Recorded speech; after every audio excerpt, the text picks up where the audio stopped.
Dr. Elena Vasquez pushed her dark hair away from her tired eyes and stared at the computer screen again. The numbers didn't make sense.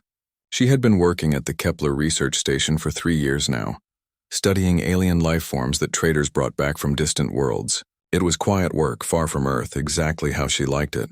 But these readings were anything but quiet. "Computer, run the scan again," she said, her voice echoing in the empty lab. Outside the station's windows, space looked calm and peaceful. Stars twinkled like tiny diamonds against the black. Nothing seemed wrong. The computer beeped. "Scan complete. Energy signatures confirmed. Estimated arrival time 72 hours. Elena's coffee mug slipped from her hand and shattered on the floor. 72 hours? The readings showed massive ships moving toward Earth's solar system. Not just a few ships, thousands of them.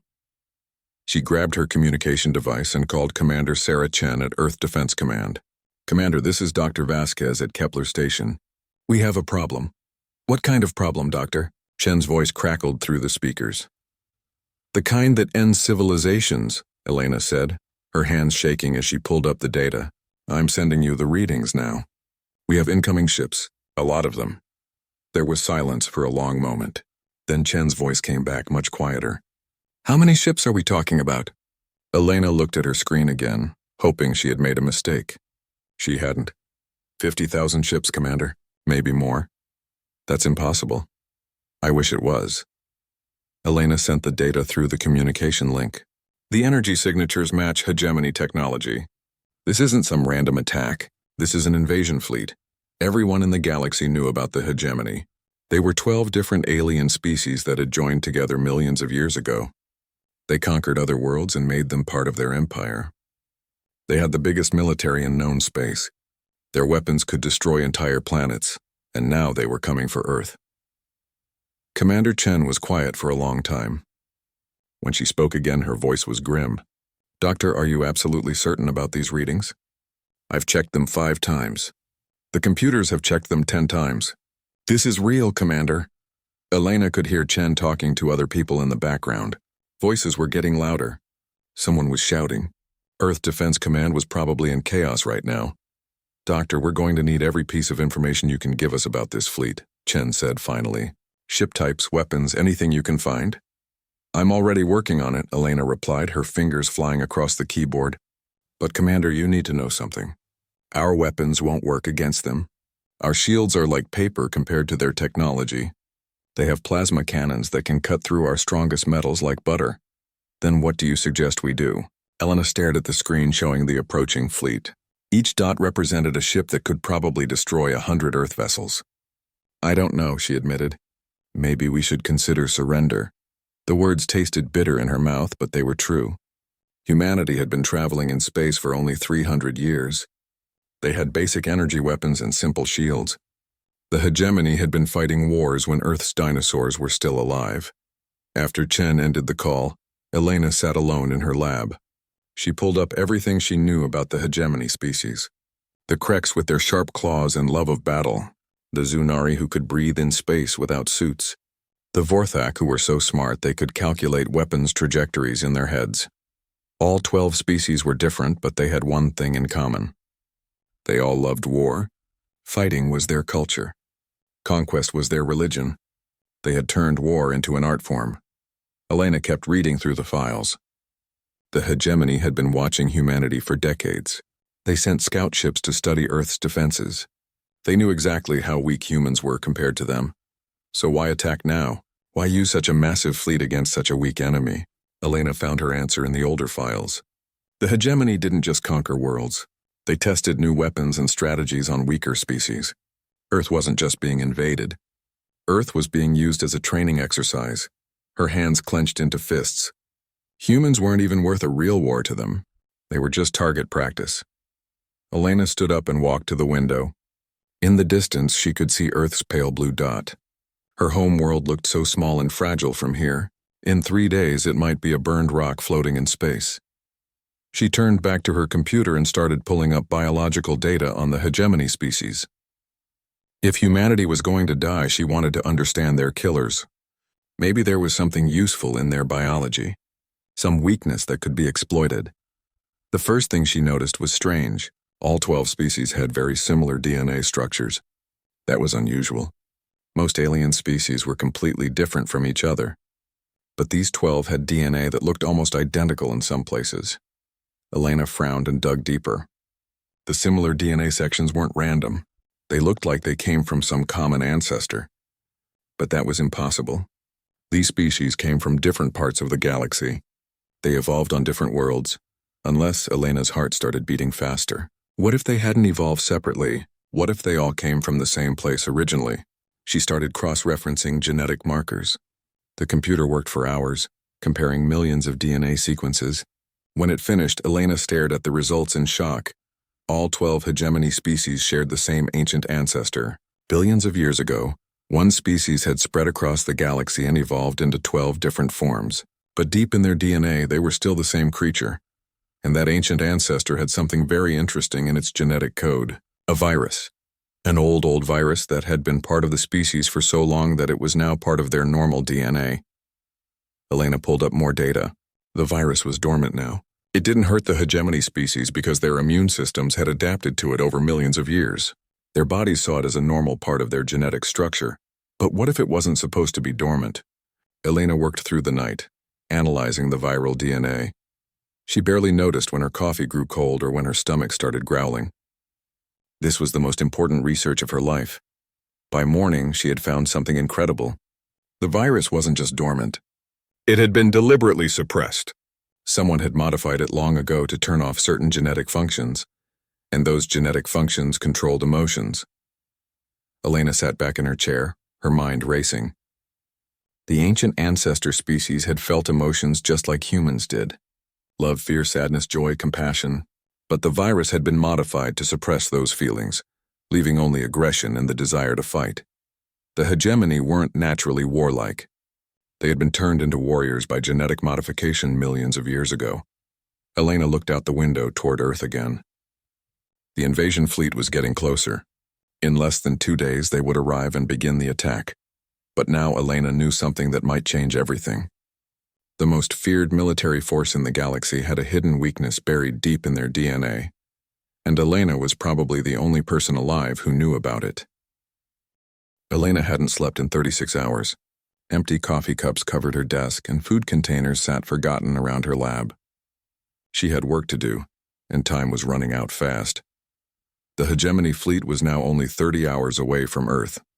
On her communication screen, she could see news reports from across human space.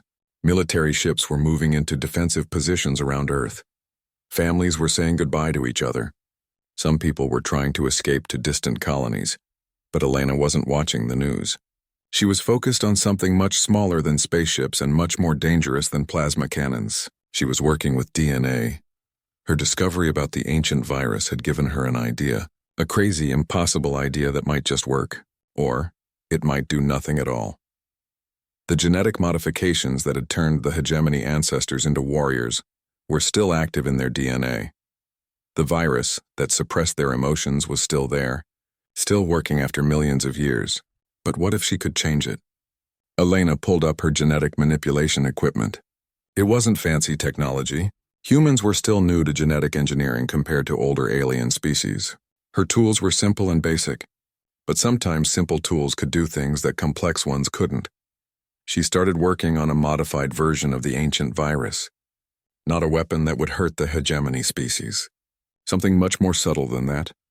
Her plan was to restore the original virus, the version that existed before someone had modified it millions of years ago. The version that would turn the genetic switches back on instead of keeping them off.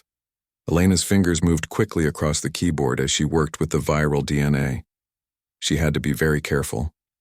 One mistake could create something dangerous. But if she did it right, she might be able to give the hegemony species something they had lost long ago.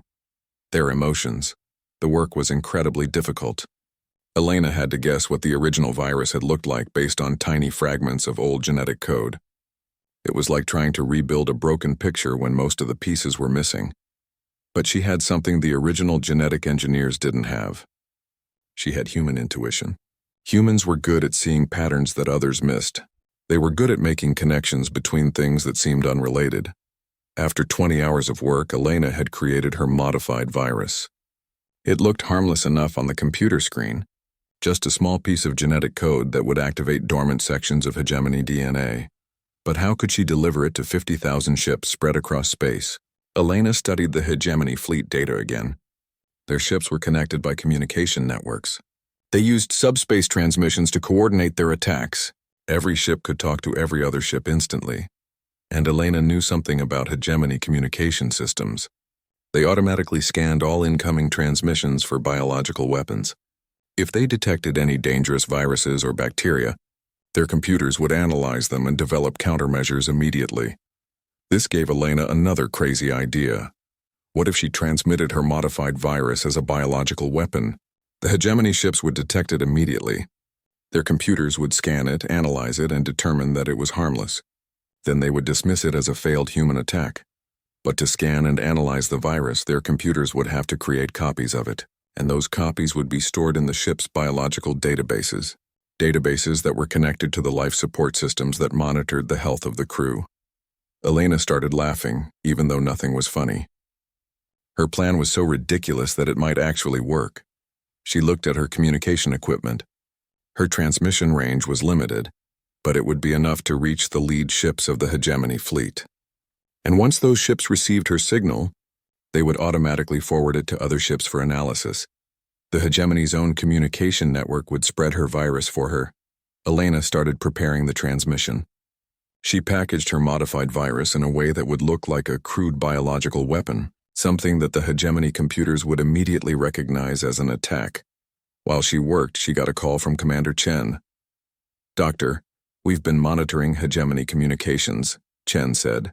"They're planning to begin the attack in 18 hours. Our defense fleets are in position, but they don't stand a chance," Elena finished. "No, they don't. We're estimating that human resistance will last maybe 6 hours against their full fleet." Elena looked at her computer screen. Her virus was ready for transmission. "Commander, I need you to do something for me. In exactly 1 hour, I want you to begin broadcasting surrender negotiations on all frequencies." "What?" "Doctor, we haven't decided to surrender yet." "You don't have to actually surrender. Just start broadcasting. Make it look like Earth is trying to negotiate. I need the hegemony to be listening to human transmissions." "Why?" Elena hesitated. Her plan sounded insane when she thought about it. If she tried to explain it, Chen would probably think she had lost her mind. "Just trust me, Commander. Broadcast for exactly 30 minutes, then stop. And whatever happens after that, don't attack the hegemony fleet unless they attack first." "Doctor, what are you planning?" "Something that will either save humanity or do absolutely nothing," Elena said. "Either way, we'll know in a few hours." Elena ended the call and made final adjustments to her transmission. She had included her modified virus in what looked like a desperate biological attack. The data package was designed to look amateurish and poorly planned. Something that scared humans might try as a last resort. She checked the fleet's position again. The lead ships were now within her transmission range. Elena took a deep breath and activated the transmission. Her modified virus streaked across space at the speed of light. Hidden inside what appeared to be humanity's final desperate weapon, the signal reached the hegemony fleet in seconds. Elena watched her monitors as the enemy ships received her transmission. Almost immediately, she saw their computers responding. They were scanning her virus, analyzing its structure, testing it for threats. Just as she had predicted, they determined that it was harmless. A failed human weapon that posed no danger to hegemony biology. But Elena knew something they didn't. Her virus wasn't designed to hurt them. It was designed to heal them, to restore something that had been taken away millions of years ago. Elena watched as her virus spread through the hegemony communication network. Ship after ship received copies as the fleet computers shared their analysis of the human weapon. Within hours, every ship in the invasion fleet had her modified virus, stored in their biological databases. Now all Elena could do was wait and see if her impossible plan would work. She opened a new coffee container and settled in to monitor the hegemony fleet. According to her calculations, the virus would need several hours to integrate into their biological systems if it worked at all. Elena stared out at the stars and wondered if she had just saved humanity or accomplished nothing more than sending an interesting computer file to 50,000 alien warships. In 15 hours, she would have her answer. Elena watched her screens as the hegemony invasion fleet entered the outer edge of Earth's solar system. 50,000 ships moving in perfect formation, their hulls gleaming under the distant light of the sun. It was the most beautiful and terrifying sight she had ever seen. On her communication channels, she could hear the panic in human space. Military commanders were giving final orders to their fleets. Families on Earth were huddling in shelters. News reporters were broadcasting what they thought might be humanity's final hours. But Elena wasn't listening to any of that. She was monitoring the biological readings from the hegemony ships. Her virus had been spreading through their systems for 8 hours now. According to her calculations, it should be starting to affect their crew members, if it was going to work at all. Admiral Krexvar stood on the bridge of the flagship, Eternal Conquest, and felt satisfied with the approaching battle. Below him, his tactical officers prepared weapon systems that could reduce planets to cosmic dust. This would be another easy victory for the hegemony. Humans were weak creatures. Their ships were primitive, their weapons were pathetic, and their military strategies were laughably simple. The invasion would be over before the human sun set on their homeworld. Krexvar had commanded invasions of 47 different species. Each conquest had brought him honor and glory. This 48th victory would be just as sweet as the others. "Admiral," his communications officer said, "the humans attempted some kind of biological attack 7 hours ago. Our computers analyzed it immediately. It was harmless." Krexvar clicked his mandibles in amusement. Desperate creatures often try desperate measures. "What kind of weapon was it?" "A modified virus, sir, completely ineffective against our biology. Our computers determined that it was designed by amateurs who barely understood genetic manipulation." "Typical human incompetence," Krexvar said. "Continue the advance." But as Krexvar turned back to the tactical display, something strange happened. For just a moment, looking at the blue-green planet ahead of them, he felt different. The planet was beautiful. Krexvar shook his head angrily. Beautiful? Planets were resources to be conquered, not things to admire. Beauty was irrelevant. Only victory mattered. But the feeling didn't go away. Earth really was beautiful.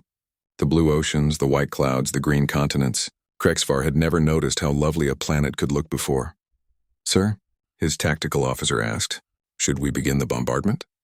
Krexvar hesitated. That was unusual. He never hesitated before an attack. "In a few moments," he said. "Let me review the target data first." Elena saw the first signs of change on her biological monitors. Brain activity patterns in the hegemony ships were shifting. The rigid, focused thought processes that characterized hegemony warriors were becoming more complex. More emotional. She opened communication channels to monitor their internal ship transmissions. What she heard made her heart race with excitement and fear. On a Zunari battlecruiser, Commander Zethkai was staring at her weapons console with confusion. The targeting computers showed hundreds of human ships arranged in defensive positions around Earth. Small, fragile vessels that her plasma cannons could destroy with ease. But for some reason, she couldn't bring herself to fire. "Commander," her weapons officer said, "the human fleet is maintaining defensive positions. Should we engage?" Zethkai looked at the human ships again. They were so small compared to her vessel, so helpless. The crews inside those ships were probably terrified, knowing they were about to die. And suddenly, Zethkai could imagine exactly how they felt. Fear. They were feeling fear. They knew they were going to die, but they were still fighting to protect their homeworld. That took courage, real courage. When had Zethkai ever thought about courage before? When had she ever cared about the feelings of her enemies? "Commander?" the weapons officer asked again. "Wait," Zethkai said quietly. "Just wait a moment." Across the hegemony fleet, similar scenes were happening on thousands of ships.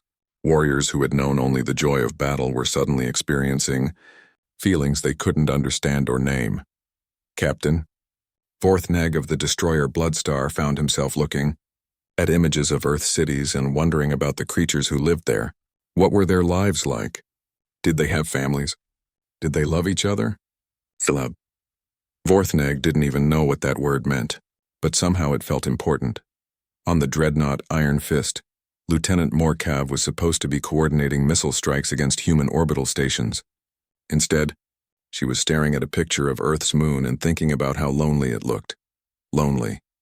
Another word that had never mattered to her before. Elena watched the biological readings with growing amazement. The virus was working better than she had ever hoped. Emotional centers in hegemony brains that had been dormant for millions of years were suddenly becoming active. But she also saw something that worried her. The psychological stress readings were off the charts. The hegemony crew members weren't just gaining emotions. They were being overwhelmed by them. For creatures who had never felt anything but aggression and bloodlust, suddenly experiencing the full range of emotions was like being hit by a tidal wave. Admiral Krexvar sat down heavily in his command chair. Something was very wrong with him. His head felt strange. His chest hurt even though he wasn't injured. Images kept flashing through his mind. All the worlds he had conquered. All the cities he had destroyed. All the creatures he had killed. For the first time in his life, Krexvar wondered if those creatures had felt pain when they died. "Admiral," his tactical officer said urgently, "the fleet is requesting orders to begin the attack." Krexvar looked at the tactical display. Earth hung in space before them like a blue jewel.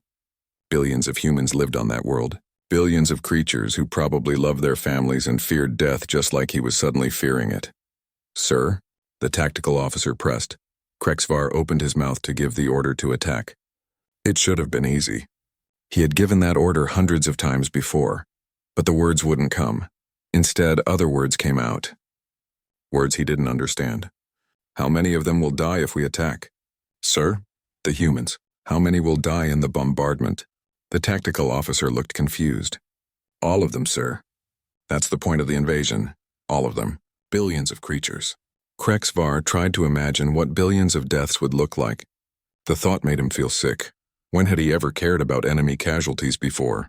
Elena monitored communication channels as confusion spread through the hegemony fleet.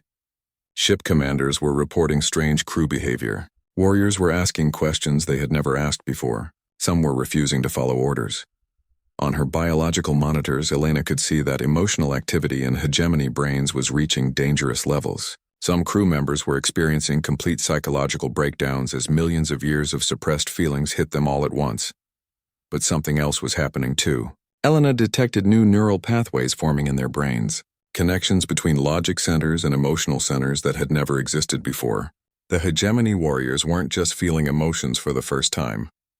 They were learning how to process those emotions. They were becoming more complete beings. Elena opened a communication channel to the hegemony flagship. She had no idea if they would listen to her, but she had to try.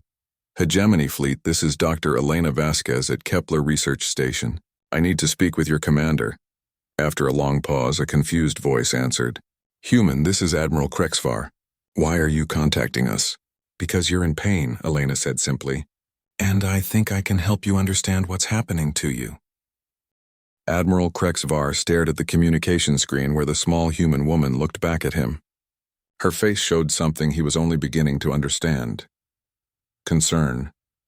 She was worried about him, even though he had come here to destroy her world. "You are the one who sent the virus," Krexvar said. It wasn't a question. "Yes," Elena replied. "But it's not a weapon. It's medicine." "Medicine?" Krexvar felt confused. Nothing in his military training had prepared him for this conversation. "You are trying to heal us?" "I'm trying to give you back something that was stolen from you millions of years ago," Elena said. "Your emotions. Your ability to feel compassion and love and wonder." Krexvar looked around his bridge. His crew members were all staring at their stations with expressions he had never seen before. Some looked sad. Others seemed frightened. A few appeared to be crying. "What have you done to us?" he asked. "I've made you whole again," Elena said gently. "Your ancestors weren't warriors, Admiral. They were poets and artists and philosophers. They felt the full range of emotions that you're experiencing now. Someone modified your genetic code to suppress those feelings and turn you into a military force." Krexvar felt something wet on his face. He touched his cheek in surprise, tears. He was crying. When had he ever cried before? This is overwhelming," he admitted. "I know," Elena said. "You're experiencing millions of years of suppressed feelings all at once. It's going to be difficult for a while." On ships throughout the hegemony fleet, similar conversations were happening. Crew members who had never questioned orders were suddenly asking their commanders why they were invading a peaceful world. Warriors who had lived for battle were looking at their weapons with disgust. Commander Zeth Kai of the Zunari battlecruiser had locked herself in her quarters and was sobbing uncontrollably. Images of all the worlds she had helped destroy kept flashing through her mind. All the creatures who had died under her guns. How many children had she killed? How many families had she torn apart? Her second-in-command knocked on her door. "Commander, the crew is asking for orders. Should we maintain our attack position?" "No," Zeth Kai said through her tears. "Move us away from the human fleet." "Far away? Ma'am, I will not kill any more children," Zeth Kai said firmly. "Not ever again." Across the fleet, ship after ship began moving out of attack formation. Some captains ordered their vessels to retreat to safe distances. Others simply powered down their weapons and waited. Captain Vorthneg stood on his bridge and watched Earth turning slowly in space. The planet looked so peaceful, so alive. How could he have ever considered destroying something so beautiful? "Captain," his weapons officer said, "Admiral Krexvar is requesting a fleet status report." "Tell the Admiral that we are withdrawing from the battle zone," Vorthneg said. "Sir?" "I will not fire on that world," Vorthneg said. "Look at it. Really look at it. It's magnificent." His weapons officer stared at the image of Earth on the main screen. For the first time in his life, he saw it not as a target, but as a living world full of creatures who wanted to survive. "You're right, sir," the officer said quietly. "It is beautiful." Elena monitored the chaos spreading through the hegemony fleet with a mixture of relief and worry. Her plan was working, but the psychological impact on the alien warriors was more severe than she had expected. Many ships had stopped responding to orders completely. Their crews were experiencing emotional breakdowns as they grappled with feelings they had never learned to process. Some were broadcasting random signals, art, music, poetry, creative expressions that their species hadn't produced in eons, but Elena also detected something concerning in her biological scans. The sudden restoration of emotions was causing physical stress in many hegemony crew members. Their brains weren't used to processing complex feelings. Some were experiencing seizures or falling into comas. She opened another communication channel to Admiral Krexvar. "Admiral, some of your crew members are in medical distress. The emotional shock is too much for their nervous systems to handle all at once." Krexvar's image appeared on her screen. He looked exhausted and confused, but also strangely peaceful. "What do you suggest, human?" "Let me help you," Elena said. "I can work with your medical officers to develop treatments that will ease the transition. Your people don't have to suffer through this alone." "Why would you help us?" Krexvar asked. "We came here to destroy your world." Elena smiled sadly. "Because that's what humans do. We help others, even our enemies." For a long moment, Krexvar stared at her. Then he began to laugh. Not the harsh battle laugh of a warrior, but something gentle and full of wonder. "Your species is remarkable," he said. "No wonder the galaxy fears you." "The galaxy fears us?" Elena asked in surprise. "Not your weapons or your ships," Krexvar explained. "Your unpredictability, your ability to find solutions that no one else can see, your compassion for creatures who wish you harm." Elena felt tears forming in her own eyes. "We're not that special, Admiral. We just try to do what seems right." "That is exactly what makes you so dangerous," Krexvar said with a smile. "And so wonderful." Over the following hours, Elena worked with hegemony medical officers to help their crews adapt to their restored emotions. She provided them with human psychological techniques for processing complex feelings, meditation, art therapy, music. The response was incredible. Hegemony warriors who had never created anything more complex than battle plans began writing poetry about the beauty of stars. Engineers started designing sculptures instead of weapons. Pilots painted pictures of the worlds they had once conquered, now seeing them as works of art instead of military targets. But the most profound change was in how they saw themselves. Lieutenant Morkov sat in her quarters aboard the Dreadnought Iron Fist and tried to understand what she was feeling. Guilt, regret, sorrow, for all the pain she had caused, but also hope. For the first time in her life, she felt hope for a future that didn't involve war. She activated her personal communicator and sent a message to her family, back on the hegemony homeworld. "I love you," she said simply. "I have never said that before, but I love you all." Similar messages were being sent throughout the fleet. Warriors were contacting their families to express feelings they had never been able to share. Some were apologizing for years of emotional distance. Others were simply saying, "I love you" for the first time in their lives. Elena monitored these communications with tears streaming down her face. She had expected to stop an invasion. She hadn't expected to witness the rebirth of an entire civilization. Admiral Krexvar appeared on her communication screen again. "Dr. Vasquez, I need to ask you something." "Of course, Admiral. What happens now?" "We cannot return to the hegemony as we were.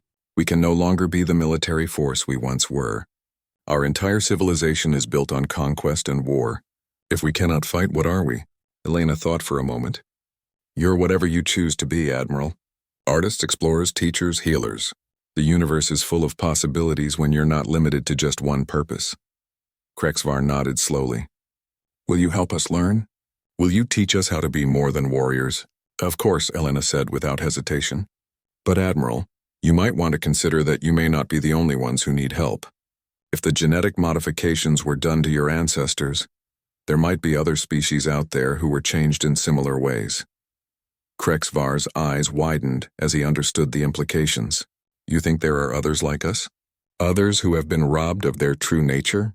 "It's possible. And if there are, you might be the only ones who can help them. You understand what it's like to suddenly discover who you really are." For the first time since the invasion began, Admiral Krexvar smiled with genuine joy. "A new mission," he said. "Not conquest, but liberation." Elena smiled back. "Now that sounds like something worth fighting for." 6 months after the invasion that never happened, Elena sat in her new office at the Galactic Cultural Exchange Center on Earth. Through her window, she could see hegemony ships in orbit around her home planet. But these weren't warships anymore.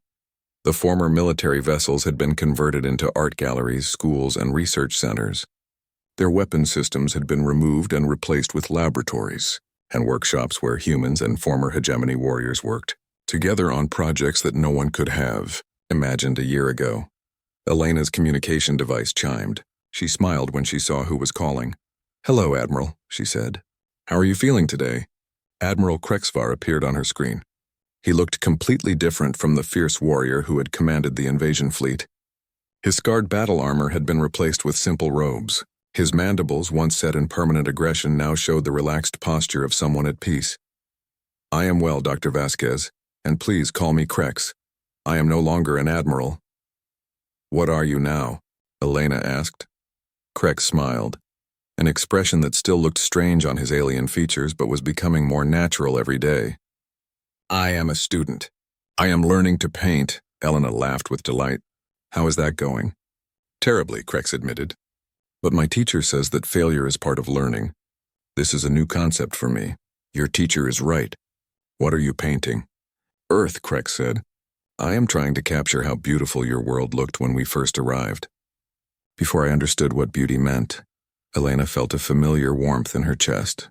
Over the past months, she had watched hundreds of former hegemony warriors discover art, music, literature, and love for the first time. Each discovery was a small miracle. "I have news," Krex continued. "We found them." Elena's heart jumped. "Another modified species. 3 of them. In the Andromeda region. Their genetic markers match ours. They have been turned into warriors just as we were." "What's their status?" "They are difficult," Krex said carefully. "They do not believe us when we tell them what has been done to them. They think we have become weak." Elena nodded. She had expected this. "It's hard to accept that everything you've believed about yourself is wrong. Commander Zethkai has been working with them. She believes she can reach them eventually. She understands their mindset better than I do." Elena smiled. Zethkai had become one of the most effective ambassadors for the newly emotional hegemony species. Her transformation from ruthless warrior to compassionate teacher had been remarkable to witness. "Any word from the Galactic Council?" Elena asked. Krex's expression darkened slightly. "They are concerned about our new direction. Some species are worried that we have become too peaceful to maintain order in our sector of space." Elena had heard similar concerns from human diplomats. The galaxy had relied on the hegemony to keep aggressive species in check. With the former warriors now focused on art and philosophy, some regions were experiencing increased conflict. "What do you think?" Elena asked. "I think they underestimate us," Krex said. "We may no longer enjoy war, but we still remember how to fight. The difference is that now we choose when fighting is necessary instead of fighting because it is all we know how to do. This was true. Several former hegemony fleets had intervened in conflicts over the past months, but instead of conquering the aggressive species, they had used Elena's viral therapy to restore emotions to warriors who had been similarly modified. The results had been dramatic. 3 major wars had ended not through military defeat, but through the sudden inability of soldiers to continue fighting once they remembered how to feel compassion.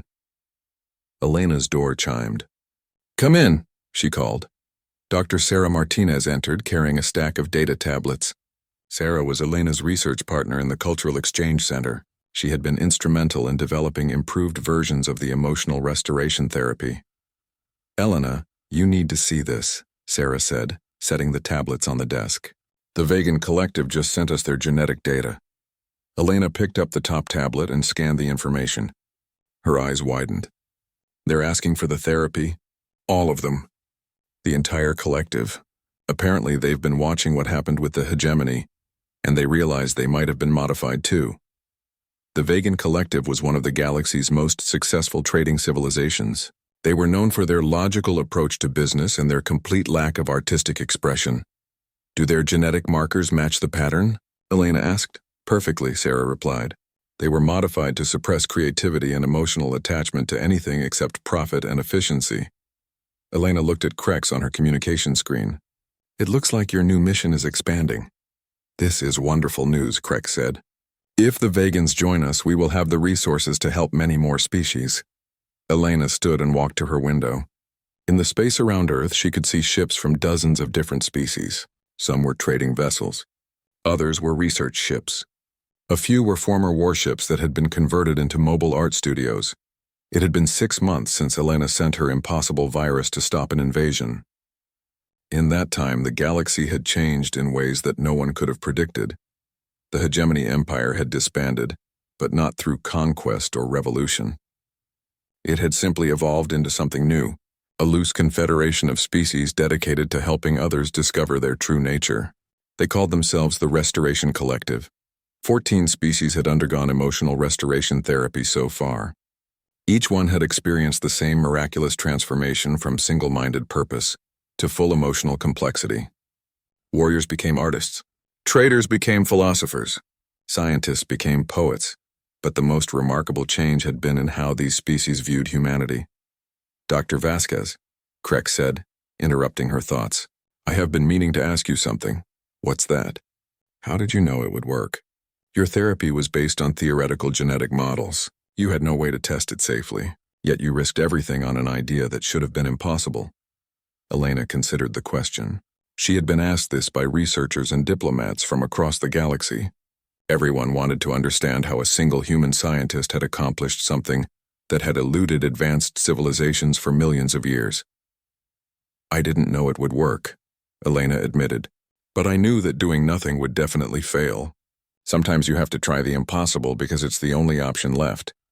"But why did you think to look at our emotions in the first place? Most scientists would have focused on our weapons or our military tactics." Elena smiled. "Because I'm human. We tend to assume that everyone feels things the way we do.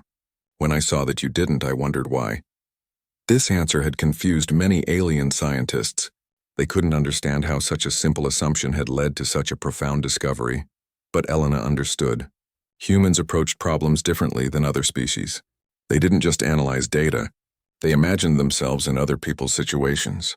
They tried to understand not just what others did, but why they did it. It was a uniquely human trait that had accidentally saved the galaxy. "Dr. Vasquez," Sarah said, "we just received a priority message from the Galactic Council. They want to meet with you." "What about?" Sarah smiled. "They want to formally recognize you as the first recipient of the Galaxy Peace Prize. Apparently, ending multiple wars without firing a single shot is worth celebrating." Elena laughed. "I should probably mention that I was just trying to stop them from destroying Earth." "I don't think that matters to them," Sarah said. "You've accidentally started the largest peaceful revolution in galactic history." Elena looked at Krex on her communication screen. "What do you think? Should I accept a peace prize for creating a virus?" "I think," Krex said thoughtfully, "that the galaxy needs to understand that peace is not the absence of conflict. It is the presence of choice. You gave us the ability to choose something other than war. Elena nodded. And what did you choose? Krex smiled, an expression that still filled Elena with wonder every time she saw it. We chose to become who we were always meant to be. Elena looked out her window at the ships orbiting Earth, former warriors painting murals on their hulls, ex-traders writing poetry about the beauty of distant stars, scientists who had never questioned their programming, now asking questions about the meaning of existence. It had started with one desperate scientist trying to save her homeworld, but it had become something much larger. A reminder that beneath every creature's programming, genetic or cultural, there was always the potential for something beautiful, and sometimes, all it took was one person willing to look for that potential, even in their enemies. Elena smiled and began preparing for her trip to the Galactic Council. She had a feeling that her work was just beginning.